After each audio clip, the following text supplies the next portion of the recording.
Serwis HTM świadczy kompleksowe usługi dla swoich klientów. Świadczymy usługi w zakresie rozładunku maszyn, czasami ciężkich, kilkunastotonowych, posadowienia maszyn na miejscu na hali u klienta, relokacji maszyn, a także w pełnym montażu oraz szkoleniu dla służb utrzymania ruchu. Na wyposażeniu serwisu są profesjonalne narzędzia i urządzenia do ustawiania geometrii, do pomiaru wszelakich średnic, odchyleń od normy, kamery termowizyjne do sprawdzania stanu łożysk i szaf elektrycznych, także oscyloskopy do weryfikacji stanu maszyn.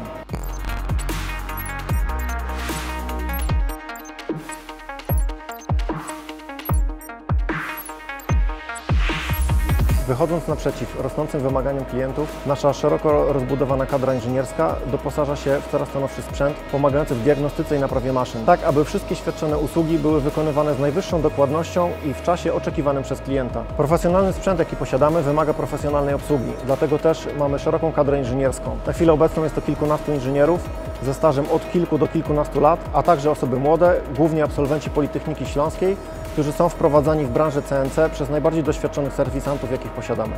Serwis HTM to proces ciągłego doskonalenia, zarówno pod kątem sprzętu, jak i ludzi.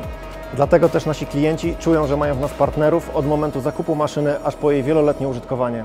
High Technology Machines Limited. Productivity Development.